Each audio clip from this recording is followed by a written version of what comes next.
ਪੰਜਾਬ ਵਿੱਚ ਲੋਕ ਸਭਾ ਚੋਣਾਂ 19 ਮਈ ਨੂੰ ਹੋਣ ਜਾ ਰਹੀਆਂ ਨੇ, ਜਿਸ ਦੇ ਚੱਲਦਿਆਂ ਖਡੂਰ ਸਾਹਿਬ ਸੀਟ ਤੋਂ ਸ਼੍ਰੋਮਣੀ ਅਕਾਲੀ ਭਾਜਪਾ ਪਾਰਟੀ ਨੇ ਸ਼੍ਰੋਮਣੀ ਮਹਿਲਾ ਅਕਾਲੀ ਦਲ ਅਧਿਕਾਰੀ ਤੇ ਸਾਬਕਾ ਸ਼੍ਰੋਮਣੀ ਗੁਰਦੁਆਰਾ ਪ੍ਰਬੰਧਕ ਕਮੇਟੀ ਬੀਬੀ ਜਗੀਰ ਕੌਰ ਨੂੰ ਸਾਂਝਾ ਉਮੀਦਵਾਰ ਚੋਣ ਮੈਦਾਨ 'ਚ ਉਤਾਰਿਆ ਹੈ। ਅਕਾਲੀ ਪੰਥਕ ਸੀਟ ਖਡੂਰ ਸਾਹਿਬ ਹੋਣ ਦੇ ਕਾਰਨ ਹੋਰ ਰਾਜਨੀਤਿਕ ਪਾਰਟੀਆਂ ਇਸ ਸੀਟ ਨੂੰ ਵੱਧ ਕੇਂਦਰਿਤ ਕਰ ਰਹੀਆਂ ਨੇ। ਖਡੂਰ ਸਾਹਿਬ ਖੇਤਰ ਅਧੀਨ ਕੁੱਲ 9 ਹਲਕੇ ਆਉਂਦੇ ਨੇ, ਜਿਸ ਦੇ ਚੱਲਦੇ ਚੋਣਾਵੀ ਹਲਕਾ ਕਪੂਰਥਲਾ ਵਿੱਚ ਨਿੱਜੀ ਪੈਲਸ ਵਿੱਚ ਬੀਬੀ ਜਗੀਰ ਕੌਰ ਨੇ ਆਪਣੇ ਹੱਕ 'ਚ ਚੋਣਾਂ ਨੂੰ ਲੈ ਕੇ ਇੱਕ ਰੈਲੀ ਕੀਤੀ। ਇਸ ਰੈਲੀ ਵਿੱਚ ਸਾਬਕਾ ਅਕਾਲੀ ਕੈਬਨਿਟ ਮੰਤਰੀ ਬਿਕਰਮ ਮਜੀਠੀਆ ਨੇ ਰੈਲੀ ਨੂੰ ਸੰਬੋਧਨ ਕੀਤਾ। ਕਾਂਗਰਸ ਸਰਕਾਰ ਤੇ 2 ਸਾਲ ਬੀਤਣ ਤੋਂ ਬਾਅਦ ਚੋਣਾਂ ਦੌਰਾਨ ਕੀਤੇ ਵਾਅਦਿਆਂ ਤੇ ਬੋਲਦੇ ਹੋਏ ਕਿਹਾ ਕਿ ਕੈਪਟਨ ਨੇ ਤਲਵੰਡੀ ਸਾਬੋ ਦੀ ਪਵਿੱਤਰ ਧਰਤੀ ਤੋਂ 10ਵੇਂ ਪਾਤਸ਼ਾਹ ਗੁਰੂ ਗੋਬਿੰਦ ਸਿੰਘ ਜੀ ਦੇ ਚਰਨਾਂ ਦੀ ਸਹੁੰ ਖਾ ਕੇ ਹਰ ਵਾਅਦੇ ਤੋਂ ਭੱਜ ਗਏ।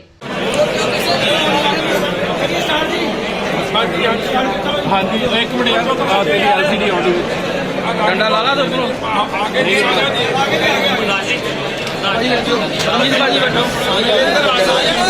हाँ ओ यार होई नहीं मैं बैठो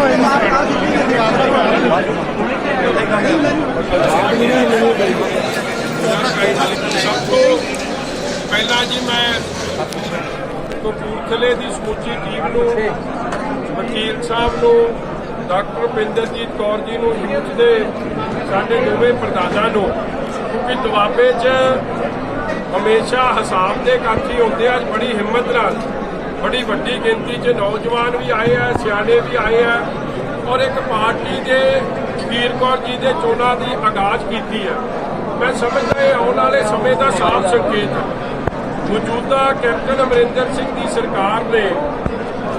गुरु साहब के तलवंडी साबो की पवित्र धरती को साहिबे कमाल 10वें पातशाह गुरु गोबिंद सिंह जी महाराज की चरना की सौं खा के हर वायदे तो बच गई। और यही कारण है कि शमशेर सिंह दूलो साहब जिहड़े आप मौजूदा राज्य सभा MP ने TPCC के प्रधान रहे हैं, उन्होंने आप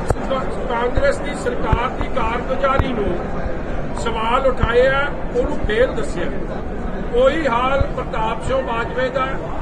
कई MLA ने सीधे जाखड़ के आरोप लाया कि इतने दलित MLA का